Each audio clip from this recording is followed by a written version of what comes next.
If you've never sold a house before, or if it's been a few years, it's helpful to have an overview of what the process flow looks like. That's what this series has been about. Today, we're going to talk about getting the house ready.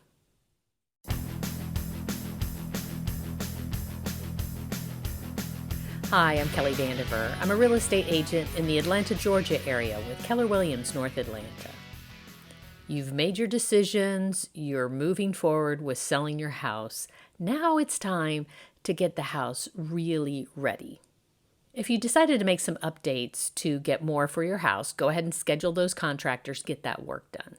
If you decided not to make any updates, or if your updates are complete, now it's time to earnestly get the house ready to sell. And the first step is cleaning. Cleaning is one of the least expensive but most important things you can do in getting your house ready to sell. Do a deep, deep cleaning. Wipe down every door, every baseboard, every surface in your home. Get it sparkling clean. If you are not somebody that loves to clean, I don't blame you, I'm not either, hire somebody to do it.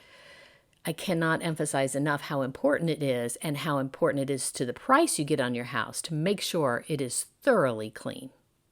The next thing is staging the home. I believe in staging the home so much that if I have a client that's still living in their home, I will pay to have a stager come in and help us get the house ready for sale.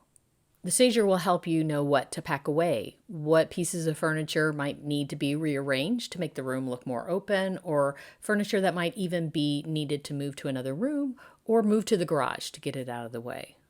The stager might suggest you get a little something to spruce up a particular room, and they'll definitely tell you to get all your personal items and put them away. The idea being, we want to make your house picture perfect. Literally, we want it looking as perfect as possible for those pictures. If you're not currently living in the home, I do recommend that you hire a stager to bring in furniture. Staging a home with furniture costs considerably more, but it more than pays for itself in the ultimate price that you get for the home. There's plenty of research that backs that up. What I notice when I see a house that has been staged after being empty is that you get this feel, this sense of what the house is like. And I see it when potential buyers come through the house and look at it. They can envision themselves living in it. Compare that with an empty room that doesn't have anything in it. People are obsessing over every little flaw, every little bump and bruise in the house. I'm telling you, staging with furniture is so important. Your real estate agent may expect you to pay for that, but it is worth the investment. If I'm working with a vacant home and it doesn't make sense necessarily at that price point to stage it, then I still will bring in a few little trinkets of my own to help make the place feel a little homier. Whatever the case is for your home, after it gets whatever staging is appropriate, then it's time for pictures.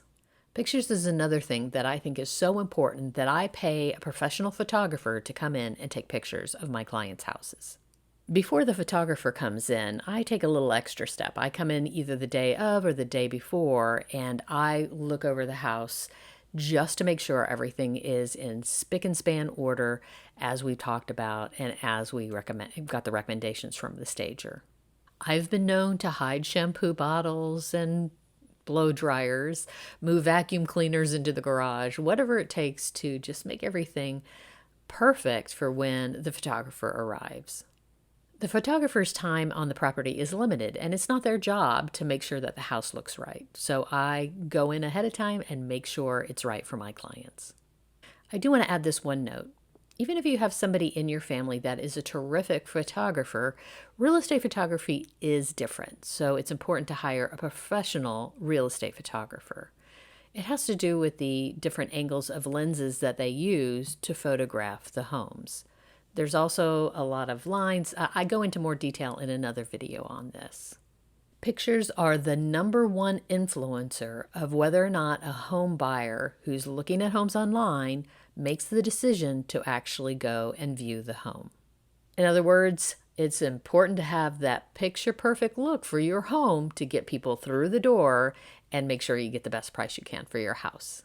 We've talked a lot about what you'll be doing to get your house ready to sell, but what about your real estate agent? What should you be expecting that your real estate agent is doing at the same time? That's what we'll talk about in the next video. As mentioned in earlier videos, I've created a guide for this whole home selling process flow. You can download it using the link below. If you live in the Atlanta, Georgia area and need some help selling your house, please reach out. I'd be happy to help.